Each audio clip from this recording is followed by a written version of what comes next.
panel on cash-based assistance, and we're going to introduce Mercina Tillemann Perez from Circle, Vice President for Impact. Come up, Mercina. And NigelPoint, Senior Advisor for HesabPay. Erica Moret, Policy Director for PoliSync, Center for International Policy Engagement. Sandra Hart from Mercy Corps Ventures, which I love. And Suzana Moreno, Head of Blockchain Strategy from my old stomping grounds, the United Nations World Food Program. Give it up. And Doro Unger-Lee, my colleague, partner in crime. Take it away. All right, thanks. Can you hear me? Yes, okay, great. Well, welcome everybody. So, as Matt mentioned, we are super proud to have initiated the Payments Council for Humanitarian Aid, and I'm excited to have some of our council members here today to sort of touch on what we worked on over the past 2 days when we met in person after weeks and weeks of meeting virtually and seeing what blockchain can bring to the table for humanitarian aid. So I'm just going to go through really quickly and introduce everyone for like a minute or two. So I'm excited to have Mercina Tillemann Perez here. She leads Impact at Circle. And together with partners like UNHCR and MoneyGram, you already have a proven track record of delivering aid to Ukraine and beyond. And you also recently launched a pitch competition for startups that work at the intersection of impact and Web3 that's going really well. So thank you for being here today. Thank you for having me. Next, I'm going to introduce our Senior Advisor for Humanitarian Affairs, NigelPoint. He's also advisor to the chairman at HesabPay, which is a payments app on Algorand that's already also been successfully delivering aid, especially in Afghanistan. And before joining HesabPay, Nigel has decades of experience of conducting humanitarian work for Mercy Corps and other organizations across the globe. And Nigel also led the Carr Center State Building and Human Rights Program at the Harvard Kennedy School many moons ago. The next, I would like to introduce Dr. Erica Moret. She's an international expert for sanctions and regulation, and she also serves as policy director at PoliSync. And then you may recognize her from the Impact Summit last year in Delhi. We have Sandra Uwantege Hart, who runs Haramba Consulting and is also the innovation lead at Mercy Corps, and also works at the PoliSync Center for International Policy Engagement, where she leads strategy for inclusive innovation and humanitarian action. And last but not least, we have Dr. Suzana Moreno here, who is the blockchain lead at the World Food Program in Munich. And before she joined the World Food Program, she co-founded the BNDES Blockchain Lab in Brazil. So thank you all for coming here today. I appreciate it. So I want to structure the conversation in sort of three parts. I first want to start with setting the scene, because a lot of us are thankfully not familiar with how humanitarian aid is delivered and how it's received. And I would like each of you to maybe touch on it for like a minute or two, a personal example of your journey in the humanitarian aid space and the impact that you've seen from it. So Nigel, you brought a photo for us, and I hope they can show it now. And then we'll start with you. There it is. So maybe, Nigel, you can tell us a little bit about what we see here and about HesabPay. Yeah, thank you, Doro. So this gentleman is a recipient of WFP assistance in Afghanistan. This is in the eastern city of Jalalabad earlier this year. He's got a HesabPay account represented by that card, which is an account on Algorand. And so the World Food Program transfers AFS, we mint on Algorand, and we credit his account. And then with that card, he can go and redeem either cash or for goods in a series of merchants in the city near to his home. So that's a transformation for how humanitarian assistance has worked in Afghanistan. Historically, it was give people stuff, and then it became give people cash. But it used to be crumpled bills in long queues, and now it's digital cash on chain on a card, and you can use it with a phone or whatever. And so digital payments has never worked in Afghanistan. There's no history of a successful digital payments ecosystem, and that's been a huge problem despite a load of investment in it over the years. And one of the reasons that we were able to finally bring interoperable digital payments to Afghanistan was that we were able to do so just with the infrastructure of the internet and a phone, rather than relying on intermediaries of mobile network operators, their wallets, integration, switches, etc. We could just go straight to the individuals with these accounts on Algorand, represented by that card or on a phone. So we've transformed the potential for digital payments, humanitarian payments in Afghanistan, and it's going well, and we continue to scale. Thank you for that.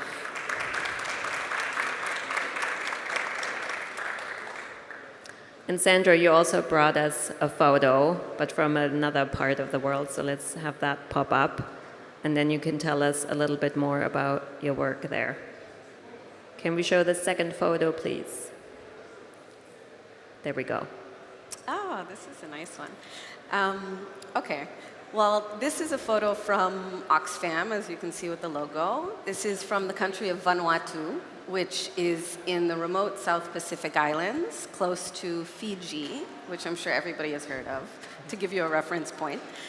So the country of Vanuatu is the world's most disaster-prone country, consistently year after year. So every sort of natural disaster that you can possibly imagine occurs in this country 2 to 3 times a year on average. So the need, of course, to get out humanitarian assistance very, very quickly to people who are impacted every single year by crises is a national priority. However, this is also a country that is 83 islands across more than 800 kilometers north to south. So logistically, it's extremely complex. And so bringing in a system by which you could build effectively a digital last mile to reach multiple islands at once. At the peak of this response, we were on 13 different islands delivering payments simultaneously to a population that is by majority unbanked, by majority has no access to internet, by majority has never used a smartphone or even a payment card. And the way that we did this, of course, in addition to building a system on-chain, was by tokenizing the national currency, so I guess the mini version of a stable coin, attaching blockchain addresses or wallets to each card, and then building a network of informal merchants as close as possible to the areas that were hit by disasters in this case. And I say this multiple, because this was a volcano erupting, a Category 5 cyclone, and COVID all happening at the same time. So in terms of speed and efficiency, it was a game changer. This is the difference between boats loaded with food or bringing paper checks to multiple islands, and people receiving funds instantaneously, month after month, at no additional logistical cost to the government or to the organization. So really fantastic program. It ended up scaling up to 6 other countries globally. And I believe it's continuing with Oxfam, although I no longer work there, so I can't vouch for that. Thank you, Sandra. Suzana, over to you. You're the blockchain lead for the World Food Program. Tell us a little bit about your experience. I know you traveled recently also to Afghanistan and saw it on the ground. What does it look like? What does cash delivery look like, and how is it different with HesabPay? Thank you for having me. Nigel already here to talk about HesabPay. Yeah. So thank you for having me. Again? No? Yeah, there you go. Okay, good. So Nigel already talked about HesabPay, amazing project we are doing in Afghanistan. I can also bring other example that we also have a project called Building Blocks.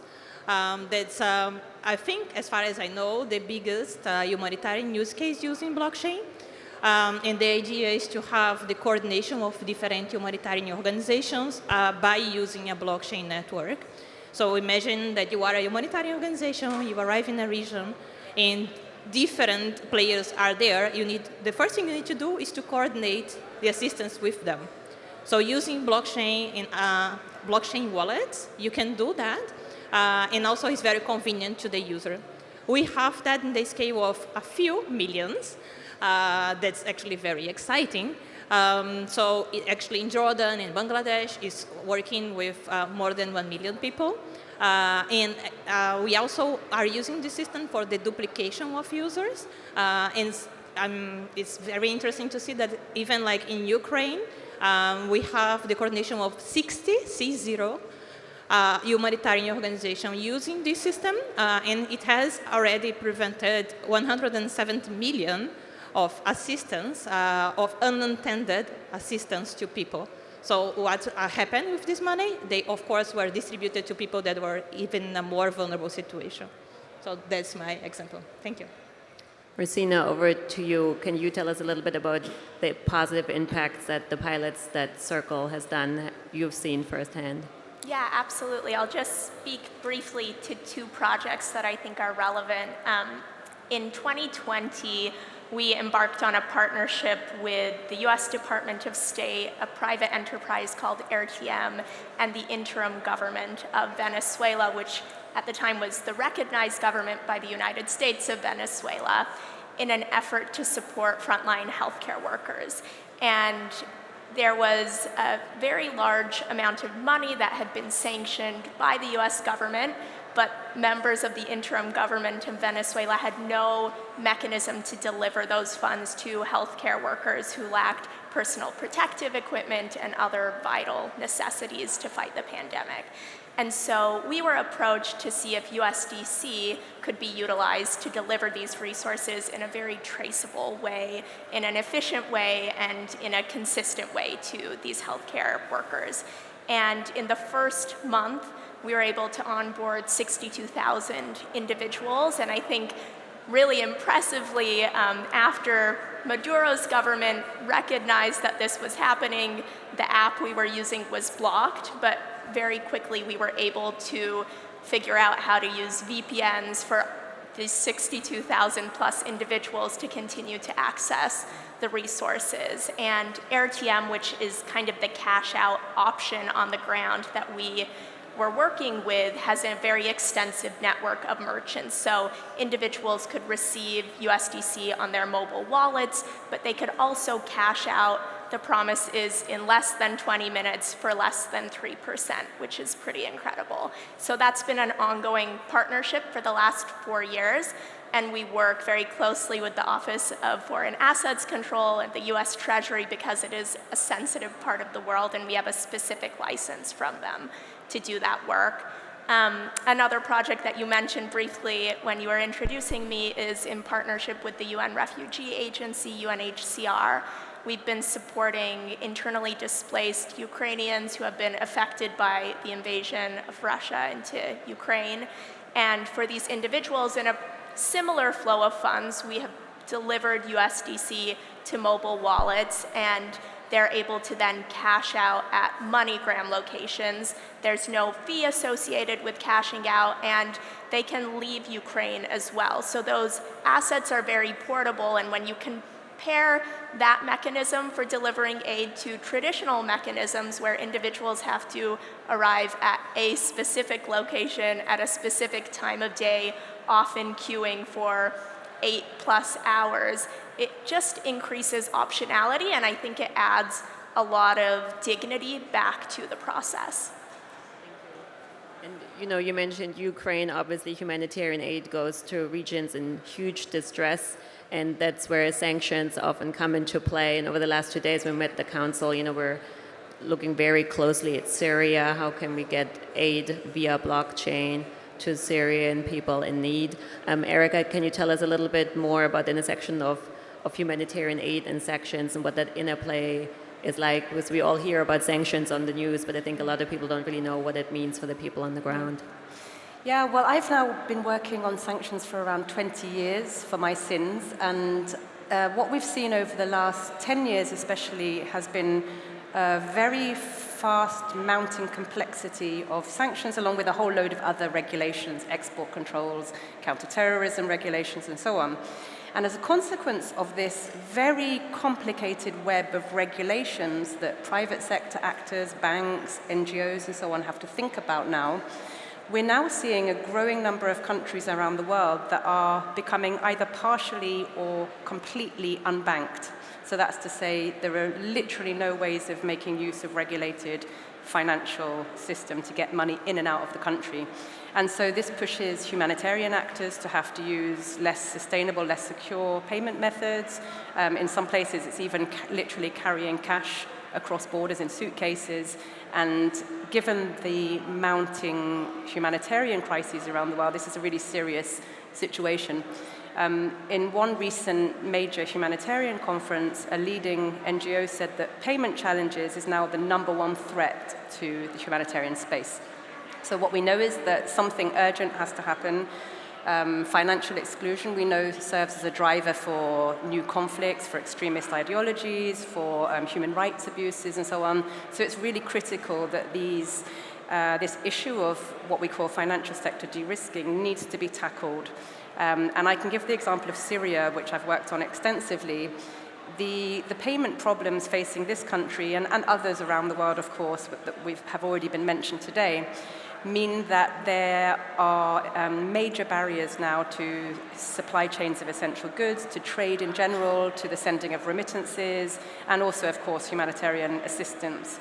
And so I think a combination of both technical but also policy solutions are needed. And the digital payments question is one that, in my view, is absolutely central in forging a solution to this growing problem. Thank you. So I think we all see, like, payments are super necessary. Blockchain technology can be a very effective pathway, but we have the problem, we have the solution, but for some reason we're still struggling. There's still quite a little friction between the humanitarian sector, governments, and also the industry.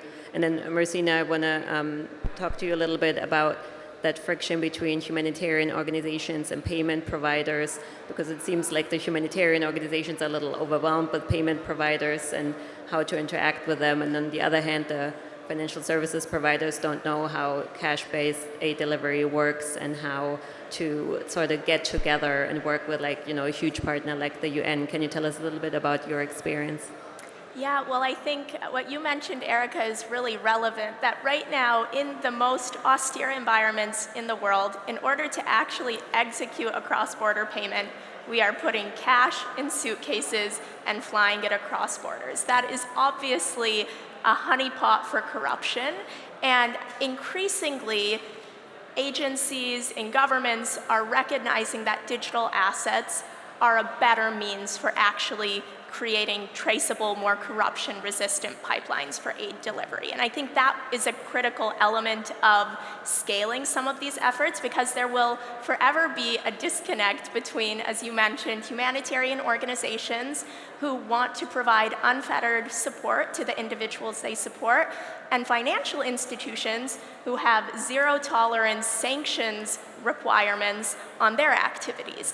But I think it really has to be a collaboration between the tech providers, the humanitarian organizations, the financial institutions, and the government agencies who are over all of this complex activity in challenging environments. And what we found recently is that there is a lot of openness to communicate and to collaborate and to improve these channels of aid delivery, but it's not straightforward and it's not for the faint of heart. And I guess I would just encourage folks to engage in those challenging conversations with government agencies, with financial institutions, do the hard work of education, because when you look at the perennial pain points for the humanitarian industry, the opacity, the fact that huge amounts of resources are being siphoned off for who knows what, blockchain responds in a really meaningful way to those challenges. And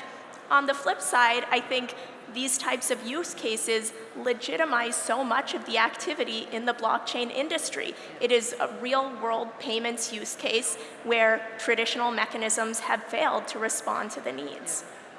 And I think it's important how you underline that we need to be in communication with all stakeholders. And I think, Sandra, you mentioned something really important about the value of partnership with humanitarian organizations and making Web3 more inclusive. Could you tell us a little bit more about that? Yeah, sure.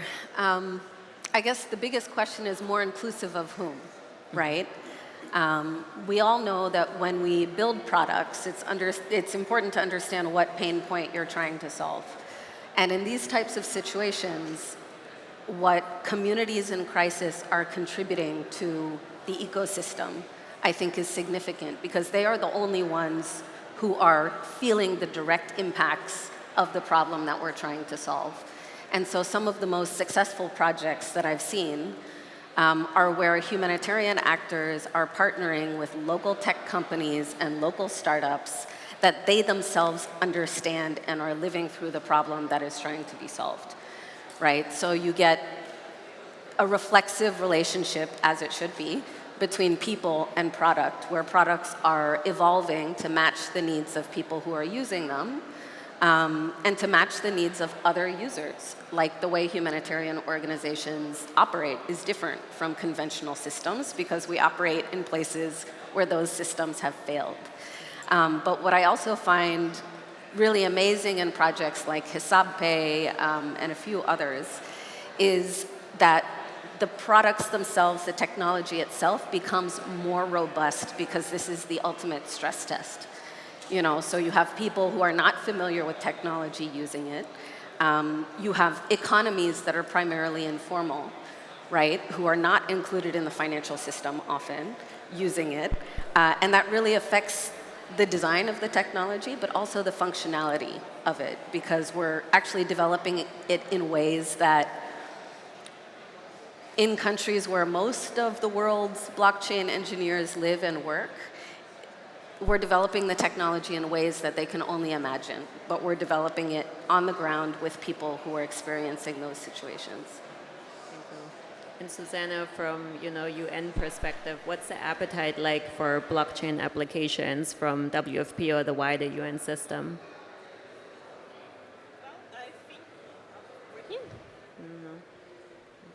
Hello? Yeah. Good. Yeah. Okay. So we already have HesabPay as one use case. We already have building blocks as I described it before. I think like among UN we have also the UNCR case Mercina talked about. And if one relevant point is that we, like internally UN, we have some parts that are trying to look specifically what are the challenges of this area. That's exactly the area that I work with. So I work in the WFP Innovation Accelerator. That means that we source, support, and scale innovations. And my work is exactly focused on blockchain. That means that I try to talk with different projects and see like what are the challenges that they are facing. And these challenges may be technically because they don't have the technical capability, or maybe financial, or maybe internal conversations that we need to align with different stakeholders, and we are there to bring experience and make it happen. So in other words, I think we are trying to make use of the technology where it makes sense to us, and we are trying to overcome like giving additional resource to this specific area, as well as we have like with AI as well. And can I follow up, like with the World Food Program too, you're in the innovation team, so clearly you're looking at new technologies on the daily, that's your bread and butter, but it's not the norm for like all WFP offices and teams. Like, how does the technology that you sort of test and implement, how does it trickle down to the rest of the program? Like, how does that get implemented at scale? That's a good question. I want to emphasize that sometimes we think about with the blockchain mind, and we think about, are we going to use blockchain or not? But the right question for us is how we are going to solve this problem that we have. So we deal with humanitarian problems, complex problems. We need to give solutions fast, solutions that can scale, solutions that are mature. So we can have blockchain solutions or not, but we will consider that as a parameter. And having blockchain in general, of course, we will increase auditability, we will bring additional guarantees to the solution, but we need to take hard decisions on the ground in order to really bring the solution as fast as possible, as scalable as possible, with the license, with the cost, with everything that we need to consider. So when you think about, is the UN using blockchain or not? It's like we never think like that. We think, what is the solution that's available now, we need to use with the resources that we have. And again, you said on the ground with all the rules and the implementation, it brings me back to sanctions and compliance. Erica, you have done a lot of research on over-compliance and what the issues are. Can you define that concept of over-compliance and what it looks like for humanitarians? Yeah. Well, I think the first thing we need to remember... Can you hear me? Yeah. The really important point here is that the sanctions are being imposed often for good reasons, to tackle breaches of international laws and norms and a whole host of other security challenges around the world. And they really have become something of a tool of choice now for many governments. Their use is rising exponentially by different actors against a growing number of targets around the world, covering a growing number of objectives.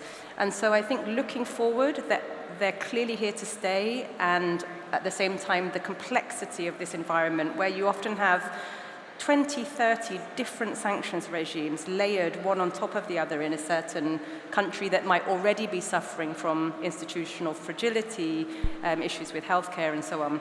So it's this kind of vicious circle that's a really important one to address. And when it comes to over-compliance, we see it among humanitarian actors, sometimes referred to as the chilling effect as well.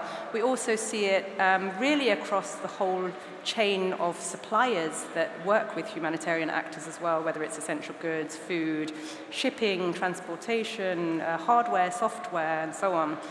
And so the problem is, how do you encourage private sector actors with commercial interests to operate in some of these fragile, vulnerable settings which are deemed to be high risk from a compliance perspective, when there are very few incentives to do so? And that's partly what pushes the banks out, but also other companies out. And that's where there's this real gap right now in terms of the potential role that innovative platforms could play in helping to either slow down or address some of these issues. It probably wouldn't be a cure-all solution, but and while we're waiting for bigger systemic change to happen, it's likely to be a very important channel to a number of very fragile countries around the world. And another big issue that we talked about over the past 2 days was on-ramps, off-ramps. Still an issue. HesabPay has been very successful in working with the local merchants, but there's still room for improvement, definitely. Can you talk a little bit about the issues with on-ramps and off-ramps and what needs to be done there to make it work? I think, am I on? Yep. So I think obviously any payment system needs an acceptance network for people to be able to use the money in their accounts, which is pretty obvious. We all experience that on a daily basis. So in Afghanistan, where we're from, we're founded, and we're an Afghan-owned company, we've built our own acceptance network with merchants. We have branches, bricks and mortar branches. We've got a network of agents, etc. So the off-ramp solution is largely within our control, within the domestic scene in Afghanistan. And that's less of an issue for us. But the on-ramping question is a big one. So right now, it's very hard to get funds into Afghanistan. So the humanitarian community spends about between $2 to $4 billion a year in Afghanistan. And that money arrives in Afghanistan in two main ways.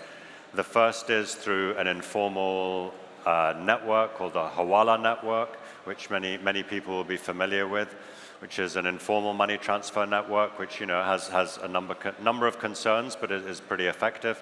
And then the other is through literal physical airlifts of cash. So cash from the New York Fed is put on a plane and insured and sent and unloaded pallet by pallet into Afghanistan, armored convoys into the banks, auctioned in the local markets. And then that money is then deposited into HesabPay accounts. We then mint digital Afghanis on Algorand, and then we distribute it. But that's how the on-ramp currently works. The banking channels are opening up a little bit now, but in a very ad hoc and unreliable way. So obviously for us, what we would love to be able to do, because we're built on Algorand, is we'd love to enable like large-scale cross-border transfers on-chain into Afghanistan. And that's something, we've spent a lot of time talking with Circle and others about. However, the compliance regime related to the sanctions and the sort of the de-risking by the traditional financial industry is huge, and it's an incredibly challenging issue, because if you're a humanitarian organization sitting in USA and you want to send $1 million to HesabPay in Afghanistan, and you want to do that on chain, you have to first go through a bank, and that bank has the same risk appetite of the banks that have already de-risked transfers to Afghanistan. They want to know where the money's going, why you want to buy this crypto to send, and it either doesn't work or it's very hard to make work. So I think that big use case of on-ramping into these jurisdictions from northern, western jurisdictions into these environments is really one of the sort of the thorniest issues that we as a community have got to unlock, because if we can unlock that, we can transform the way that global humanitarian funds flow around the world, if we can figure that out. But the verdict is out if we can figure out how to make that happen. Okay, that's good. Mercina, let me maybe circle back to you, because you mentioned in the past 2 days also like conversations with banks and how important they are and how restricted they are in terms of zero tolerance policies, and how can we, you mentioned communication as a tool, but what else can we do to give banks comfort in blockchain technology, and where does the stablecoin come in, and what does Circle see in terms of relationship building going forward? It's a great question, and it is a real pain point, I would say, for these kinds of efforts. But from my perspective, it's really critical to understand what we can offer these financial institutions that can give additional comfort that would not be feasible with normal transactions. And I think there is a level of visibility and transparency that can be added to these flows of funds that just can't be captured without blockchain-based payment systems. HesabPay, I know, has this kind of closed-loop mechanism where their digital Afghanis can only be used for certain purposes in a certain network, and I think that can add comfort. And I think it's important for the humanitarian sector and the tech sector to collaborate to understand what they can unlock about this process that does add understandable discomfort for financial institutions, and how we can kind of come to a place where their concerns are adequately addressed, because I think we actually have all of the ingredients to do that. It's just about educating everyone and carefully architecting these solutions so they do actually respond to those very real concerns. Thank you, thank you. So I want to touch in the last part of our conversation more on like opportunities and wishes for the future. Erica, you, based on your research, you come up with recommendations. I mean, you gave advice to the Biden administration, to the EU, to the Houses of Parliament in the UK.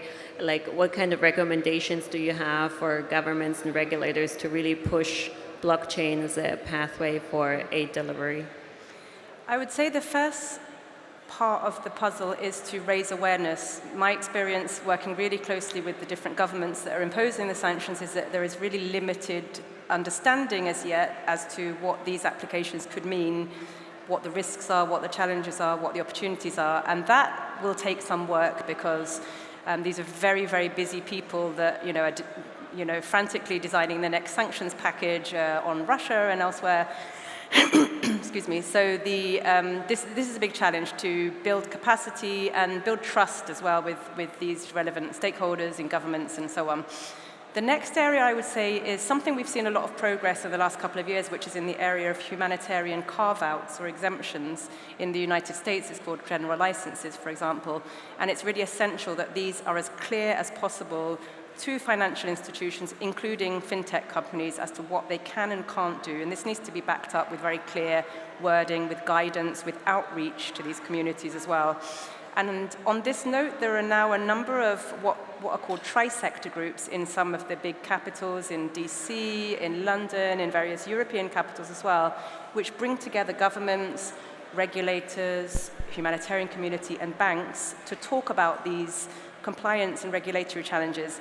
At the moment, the fintech companies are simply not there. So that is something that already needs to change, I would say, to help continue to build that trust and that dialogue that's really essential. Sandra, looking forward again in the future, we talked about all these successful pilots. They're great, right? But how can we really scale that? How can we get to a volume that goes beyond a small-scale proof of concept? I think there's a lot to do, but for me, starting this work quite early, so late 2017, 2018, and seeing the evolution of use cases in the humanitarian sector, I think we're sort of at the point where we're trying to move from the early adopters to the early majority, right? Because that early majority is signified by scale. But we also have to recognize, all stakeholders equally, that that's actually where the hard work starts. You need to put resources behind more than just a pilot. What we also see is that there's an increasing acceptance of the fact that this is faster, cheaper, more transparent. But on the humanitarian side, there's also, at the population level, an increasing use of crypto in contexts where traditional infrastructure has crumbled, is absent, or has completely failed. And amongst organizations, so with Mercy Core Ventures, we have a pipeline of pilots with country offices around the world, and so I help them implement these pilots. And the trend now is that an increasing number of humanitarian workers in fragile contexts, so this is Myanmar, Haiti, Zimbabwe, Venezuela, Syria, Afghanistan, some of the world's really most difficult, extreme contexts, more and more humanitarian actors are realizing that these are not sexy, innovative things that HQ thinks is great, but these are tools that are part of their toolkit that will help to solve this problem. And when it comes to compliance, and this question of on-ramps, getting all the way down to the implementation level by using on-chain solutions, the carve-outs that Erica mentioned are really important, because what I think is happening is that we're looking towards a future where we can actually create a digital carve-out, like a whole corridor, a safe humanitarian corridor according to the protections under international humanitarian law, to make sure that funds are transparently and quickly getting to people who need it. But in order to do that, there's work required within humanitarian organizations in terms of organizational change and disruption. There's a lot of education and knowledge building that needs to happen. So for example, the other day I mentioned that there is no community of practice for this. There's no single place that you can go and understand what's been done, how, what didn't go well. What even are the local service providers that are providing crypto solutions adapted to contexts that will save you time and money to do this work? So I think there's a significant amount of work, time, and resources that we need to start to put behind this whole work to demonstrate not just that it can work, but that it can work at scale and at the scale required to sort of get past that early majority tipping point into more of an institutionalization of these tools to deliver cash and other forms of humanitarian assistance. I think capacity building is super important. So at Algorand, we have a capacity building program for the UNDP staff where we train their staff on how blockchain works, what the development work use cases are, and how they can actually build their own projects from scratch. And later on this year, we'll offer this programming worldwide. But, so capacity building education is important, but I want to double down on the topic of context, right? Because aid can have very many looks, right? It can be a one-time disaster relief payment. It can be continuous aid. Syria is very different from Myanmar. And how can we cannot just plug and play solutions super easily, but ideally that's what we want to do from the industry, right? We want to build something and then just use it everywhere. But yeah, how can we tweak it for context? What does it look like? This question of localizing the way the technology is used also solves some critical issues in the humanitarian sector. less than 5% of all the humanitarian aid in the world actually goes to local organizations and local actors. That is criminal, because it means that a lot of it is basically going to people who aren't experiencing the problem and therefore may not be best placed to solve it as we're building a technology that's evolving and can evolve with those problems.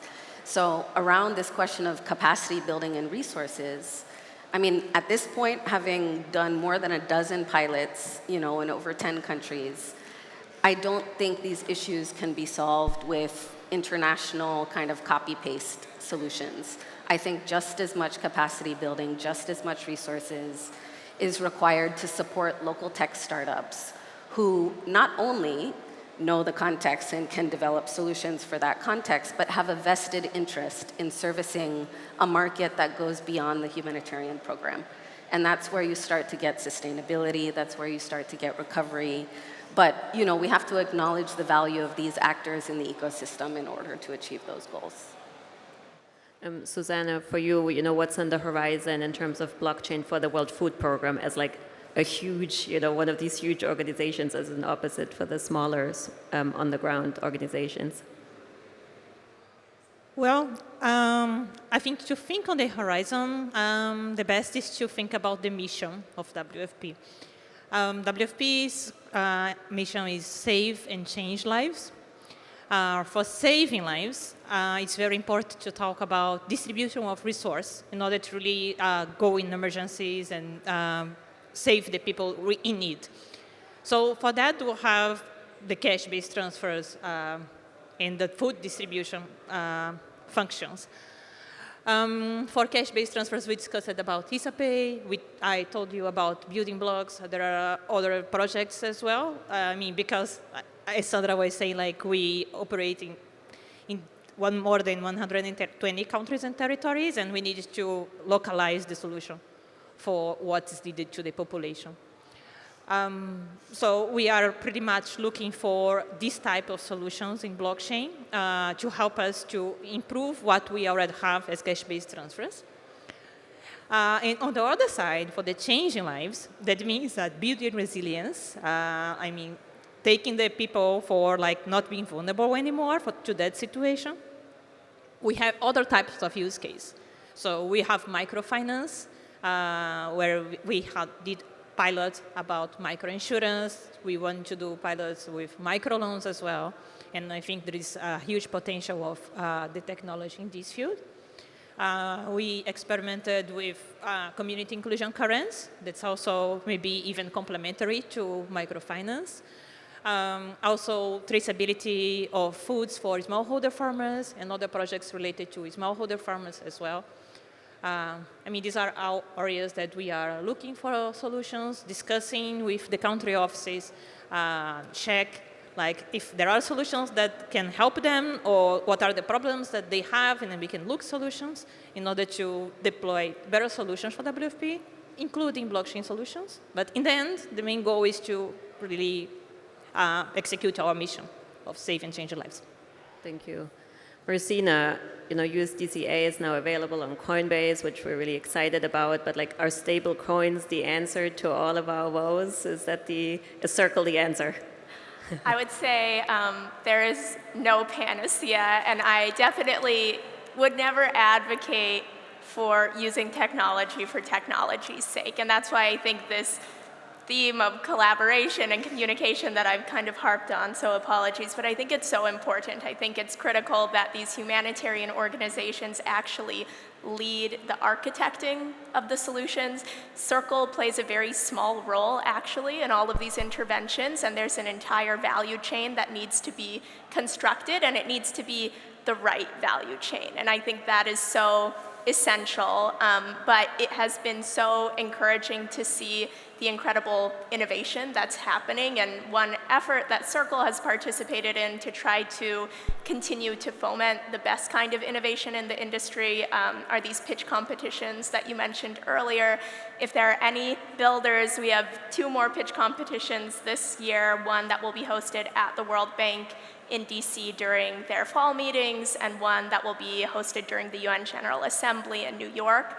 And I'd encourage you to apply because we really see the most incredible solutions coming forth from these local entrepreneurs from Haiti, from Tanzania, from Argentina, and I think that is where we're going to unlock the best solutions for these types of challenges. And that, Nigel, let's finish with you. You're part of the council. You're now advisor to the foundation. How do you think the council can make an impact in scaling blockchain-based payments for humanitarian aid?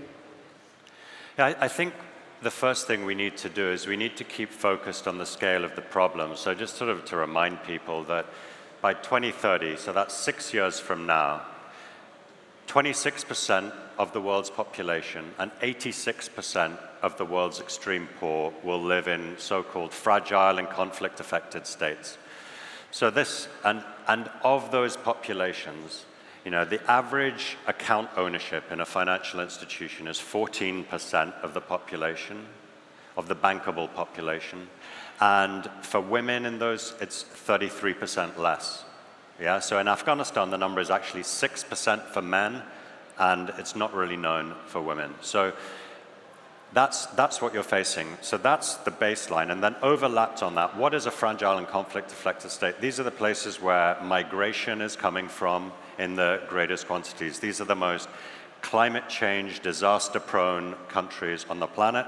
And they are also the places that are most subject to this complex web of sanctions and de-risking that Erica's been talking about. So these are some of the most challenged places on the planet, and the current financial system doesn't work for a quarter of the world's population that live in these places. So that's the problem we're talking about, yeah? So what I think this council has the opportunity to do, we're not going to be able to develop a silver bullet and whatever, but I think we have an opportunity to show the world that there's another way, that there are ways to be super smart, to combine the latest in technology with best-in-class collaboration to bring new types of solutions to bear in those places, on those populations with that massive amount of need. Thank you very much. So yeah, I'm hopeful for the future, and I think that the council will be very powerful, and very grateful to our council members that are here today. There's many more who aren't on stage today. Just before we close, I wanted to see if anybody notices what's different about this panel. Yeah, there's only one man on stage, so this is pretty fantastic. Yeah, thank you. Thanks, everyone.